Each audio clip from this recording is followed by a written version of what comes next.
Hello everyone, how are you guys doing today? My name is Harris and welcome back to my channel. Today I'm gonna be reacting to Joey Diaz, Lying to Mom, Ion Acid. I did Joey Diaz last week and I was in stitches after watching the one-legged woman bit, and it was fucking brilliant. And I've got quite a few people asking me to react more to Joey Diaz, so here I am. Let's get to it. Here we go. The last time I saw you motherfuckers, I talked about getting thrown out of Catholic school and shit, and I beat up the nun, so I'm gonna tell you what happened. I'm gonna tell you what happened after that shit, right? So I got thrown out of Catholic school after the 5th grade year, so now I'm in the 6th grade, and I gotta go back to this town called North Bergen, where I'm from in Jersey, and I gotta go to a school named McKinley, and my mom was single now, my stepdad and her had broken up, so I lived the whole summer. My mom goes, listen, here's the fucking new rules at the house. I'm not fucking with you this year. I don't have time in the morning to wake up and make you breakfast. I don't have time to wash your fucking clothes. I'm running a business. I got 2 businesses, so you're on your own. The first time you fuck up, I'm putting you in military school in Miami with your cousins. You gotta salute people and run with a rifle and shit. And I'm like, fuck it, I promise you I won't fuck up. So the whole 6th grade year, I was by the book. I fucking did my own laundry. I made my own breakfast, and I would go to work in her bar in the afternoon. I would go to karate. I got A's. But then something fucked up happened in the 7th grade. I fell in love. I fell in love with the skinny chick, flat-chested, the whole fucking thing. But there was no sex involved. We were just dry humping like motherfuckers. We would go home every day and dry hump to death, like 2 album sides. Like that was the minimum. Like 2 album sides. I would fuck up a zipper every day. Like every day, I dry hump my way, either her past her zipper or my zipper. There was no tits, there was no fingering, there was nothing. It was just straight on fucking dry humping. I fell in love. I got fucking consumed by dry humping. I stopped going to karate. I stopped going to fucking basketball. I stopped doing homework. And she told me in February that if it all works out, at the end of the summer, we're gonna have sex. Who the fuck could focus when you're gonna have sex the summer of your 7th grade? I was gonna have fucking sex. I was fired up. And then in June, she goes, you know what? I changed my mind. I want to keep my virginity to the 8th grade. I'm like, fuck. So by that time, I was getting D's. Like, I had just flunked out of fucking school, and I had to go to summer school. Like, the dry humping had overpowered me. So I had to go to summer school, and I couldn't even focus in summer school. I would go to one class and go to a house, and we dry hump again. And I failed out of fucking summer school, and then we had to break up. So here I was, fucking heartbroken, and I got left back. So I got left back for being a dumb fuck. She dumped me, and now I got dick in the 7th grade. So I couldn't tell my mom, guys, that I got left back. Like I had this trust thing going on with my mom that I didn't break her balls and she didn't break mine. I was by the book, so if I told her I got left back, all that shit would change, and she would be monitoring me and shit. So I never told her I got left back. And 3 months became 6 months, and 6 months became 9 months. I would forge every fucking report card. I had this girl that was tremendous with forging, and she'd get me B pluses and A's, and she changed a 7 to an 8, and I just kept doing it, and the first year went by. Then the 8th grade, she's like, when are you gonna graduate? And I'm like, this year. But fucking it snowed a ton that year. It was the year of snow, so we didn't have to graduate till January 30th, but I had already signed up for a basketball camp. So I'm like, there's no graduation. I'm going to a basketball camp and shit, so that was the end of that. So she didn't know. Freshman year, she had no fucking idea. Every letter that came home, I intercepted. Guys, I feel really bad about this. I feel fucking terrible about even saying this fucking story. I never fucking told her. Okay, and I knew she was not gonna find out. Like, I just had this fucking feeling inside of me that she was not gonna find out. So I went on with my life. I went to high school. My mom had a bad habit. My mom owned a bar. And every night at 3 in the morning, the bar closed in Jersey. And she would come home and she would bring me home like a BLT from the 4-star diner, or chicken chow mein from the New Moon Chinese restaurant or something, or a Cuban sandwich from Hernandez. And she had a bad habit. She'd wake me up at 3:30, 3:20 every fucking night. Jose Antonio, Jose Antonio. That's my slave name. Jose Antonio. You guys call me Joey. She called me Jose Antonio. That's my real name. And I would come down and she'd feed me, or she'd come up to my room, wake me up at 3:20, 3:30, and tell me about her day, and then she'd have her nightcap. She'd have like a Heineken or a vodka tonic, and while she was telling me about this motherfucker was a scumbag, and this guy, fuck him, she would empty her bra from the cash, from the bookmaking operation and the number and the bar. And she would put the 50s with the 50s, the 20s, and she'd be telling me all this shit. And then at the end of the conversation, she'd go in her bra again, and she'd take out a little aluminum foil, and she'd do the last blast of coke of the day, and it was usually a little rock. And Cubans don't do it like you guys. Oh my God, I have this nail. Fuck no. They just take that rock and put it in their fucking nose and just leave their finger in there till the coke rock melts and shit. And she would talk to me with a finger in her nose for like 4 minutes and shit.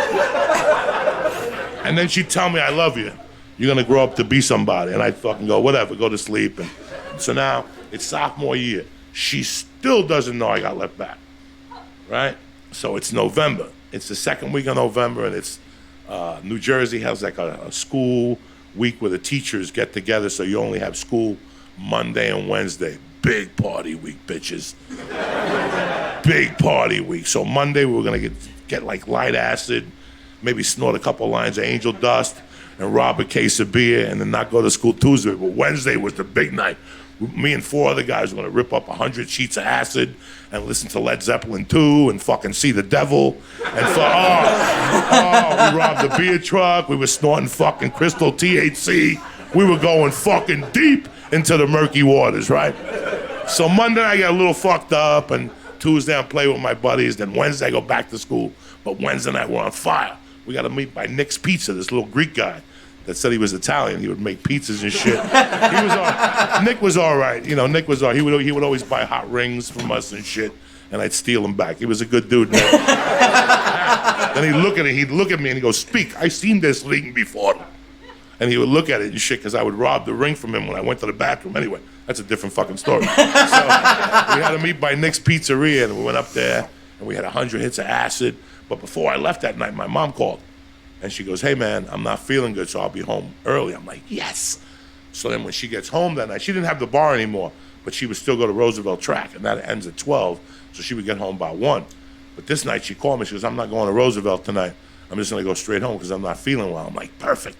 I get home by 2. I'm fucked up. Nobody wakes me up. Nobody breaks my balls in the middle of the night. I can trip freely, because when you're tripping and your mom wakes up, that fucks up the whole trip right there. Like if you're tripping on ass and she asks you a question, you just fuck up.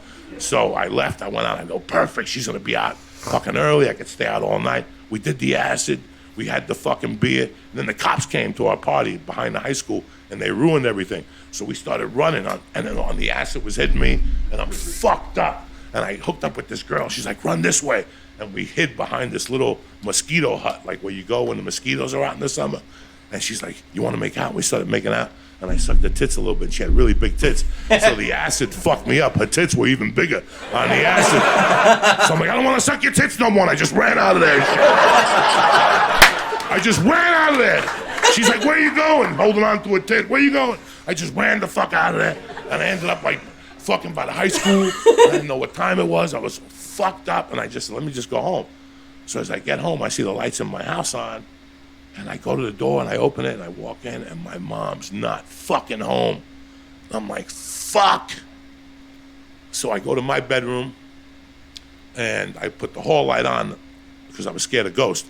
So I left the hall, I'm fucking petrified of ghosts. So I left the hall light on just so I was scared, and I would look at the thing, and I went into like an acid haze, and I eventually fell asleep. And you know, the TV was on and you're tripping on acid and you're sleeping.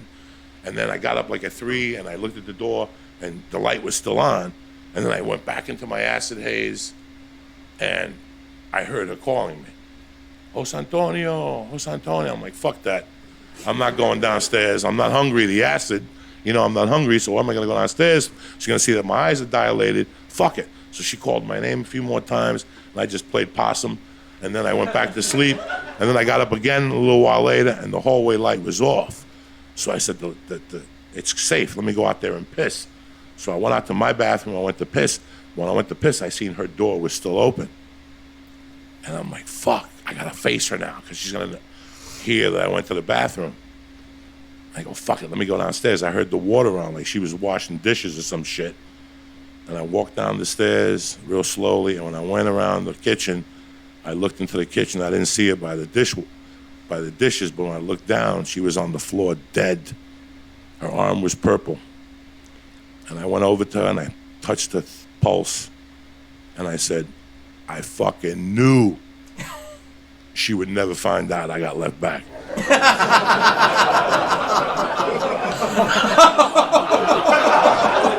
You think I'm fucking kidding you? That's the first thing that came to my mind with my mother on the floor. I'm like, she never found out I got left back. I fucking knew it.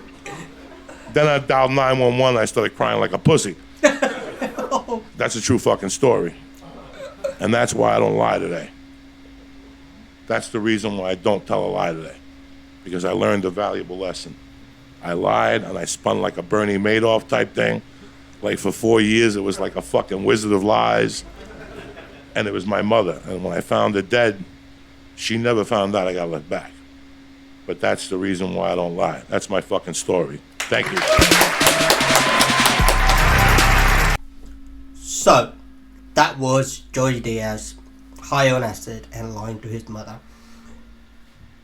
At the beginning, he said about another bit he talked about in the previous video, so I'm gonna have to react to that one as well, obviously.